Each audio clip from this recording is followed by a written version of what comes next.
आज हम भारत में महाजनपद के बारे में अध्ययन करेंगे। महाजनपद से कॉम्पिटिटिव एग्जाम में 1 से 2 क्वेश्चन आते हैं जिसमें महाजनपद और उससे संबंधित राजधानी भी पूछ ली जाती है। तो आइए आज हम महाजनपद के बारे में अध्ययन करते हैं। महाजनपद का समय भी पूछा जाता है एग्जाम्स में। तो महाजनपद का समय 6वीं शताब्दी ईस्वी पूर्व था। जानकारी के स्रोत थे बौद्ध ग्रंथ था और जैन ग्रंथ था।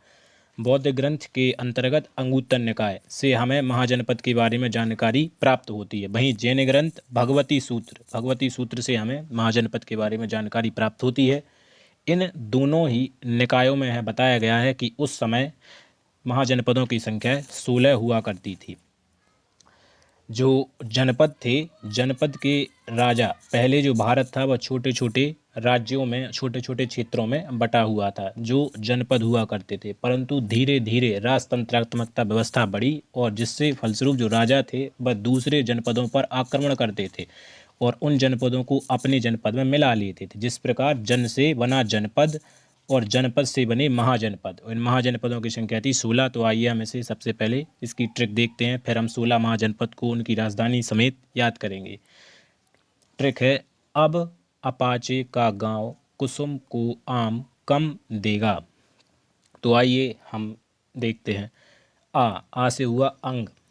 अंग की राजधानी थी चंपा। तो इसको याद करने की ट्रिक, अंग पर अंग की बिंदी लगी हुई है और चंपा पर भी बिंदी लगी हुई है। तो अंग की राजधानी हुई चंपा और चंपा नदी का नाम भी है।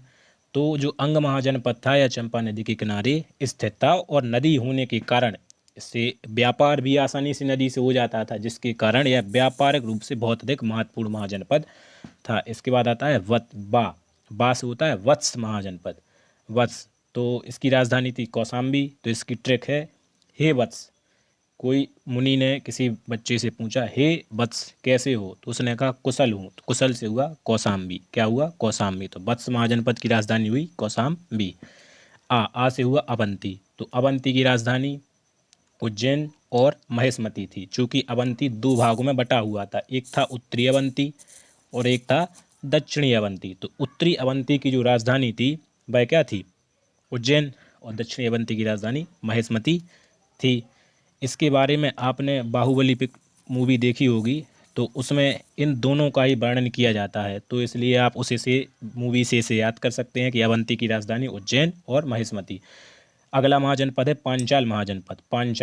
पांचाल की राजधानी थी काम्पिल्य। तो पांचाल से याद कीजिए, पांचाल अर्थात 5 चालें। 5 चालें, कोई चालाक व्यक्ति उसने 5 चालें एक साथ चल दी तो सामने वाला व्यक्ति क्या हो जाएगा? कप आ जाएगा। तो कप आ जाने से हो गया काम पिल्ले। इसके बाद है चेदी महाजनपद। से है चेदी महाजनपद। इसकी राजधानी थी शक्तिमती। चेदी से याद कीजिए छेदी। और छेद कौन व्यक्ति कर सकता है? जो व्यक्ति शक्तिशाली हो।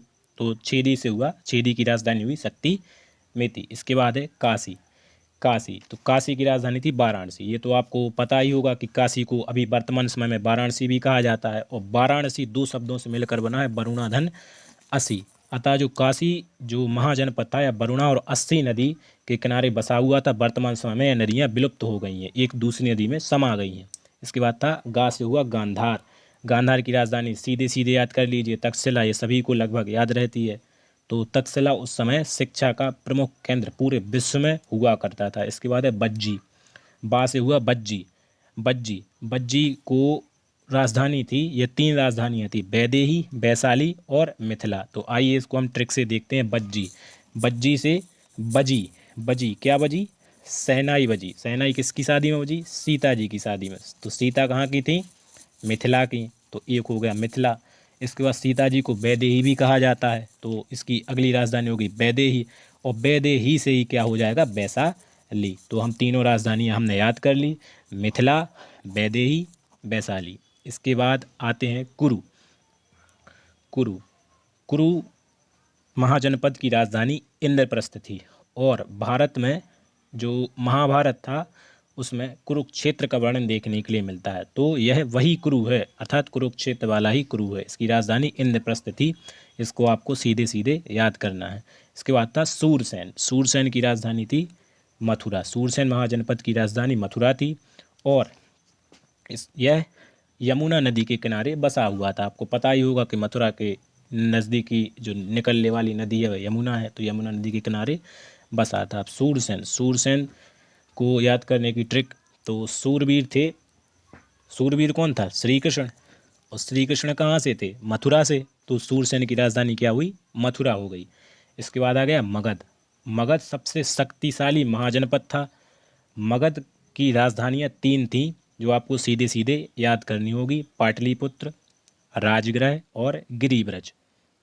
तो एग्जाम्स में तीनों एक साथ नहीं आएंगी, कोई एक इनमें से दी रहेगी, आपको उसको टिक करना है। और मगध महाजनपद एक पठार के पास स्थित था। यह छोटा नागपुर का पठार था। यही कारण है कि यह पठार से यह लोग लकड़ियों को काट लेते थे और इन्हें बेचते थे, कई प्रकार की सामग्रियाँ बनाते थे और आर्थिक रूप से शक्तिशाली हो गए थे। कौशल, कौशल, कौशल की राजधानी थी श्रावस्ती। इसको लर्न करने की ट्रिक, कौशल, कौशल से याद कीजिए कुशल। कुशल व्यक्ति कहाँ से आते हैं? बस्तियों से।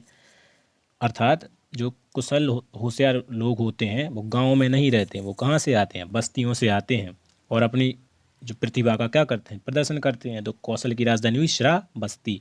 अस्मक, अस्मक, अस्मक की राजधानी थी पूतन या पुटली। तो अस्मक, अस्मक का अर्थ होता है इज्जत, इज्जत। तो आपको पता होगा कि जो कुछ लोग होते हैं वह इज्जत की पोत देते हैं, इज्जत को पोत देते हैं, ऐसे ही आपको याद करना है। तो पोत से हुआ पोटली, क्या हुआ? पोटली। पोटली को ही पोतन कहा जाता है। इसके बाद अगला महाजनपद है मल्ल। मल्ल, मल्ल की राजधानी थी कुशावती। तो मल्ल, मल्ल मतलब लड़ाई, मल्ल युद्ध। तो मल्ल युद्ध में कौन कुश्ती होती है? क्या होती है? कुश्ती। तो कुश्ती से क्या होगा? कुशावती। तो मल्ल महाजनपद की राजधानी कुशावती। इसके बाद है कम्बोज। कम्बोज, कम्बोज की राजधानी क्या थी? हाटक। क्या थी? हाटक। तो इसकी ट्रिक है कम्बोज, कम बोझ, बोझ कम करो। तो बोझ कम कैसे होगा? जब हटाओगे बोझ को। हाटक, हटा, हटा, हटा। तो कम्बोज की राजधानी क्या हुई? हाटक। इसके बाद लास्ट महाजनपद है मत्स्य। मत्स्य की राजधानी थी विराटनगर। चूँकि हम जानते हैं कि जो मछलियाँ हैं वो काफ़ी बड़ी होती हैं, व्हेल मछली देख लो आप, शार्क देख लो, तो इनका साइज बहुत बड़ा होता है। बड़ा होने का मतलब है विराट होता है। तो मत्स्य महाजनपद की राजधानी विराटनगर थी। देगा का कोई मतलब नहीं है, यह सेंटेंस को याद करने के लिए एडिशनली जोड़ा गया है। तो आप सभी इसका स्क्रीनशॉट ले लीजिए, मैं इसको सही फॉर्म में कर देता हूँ।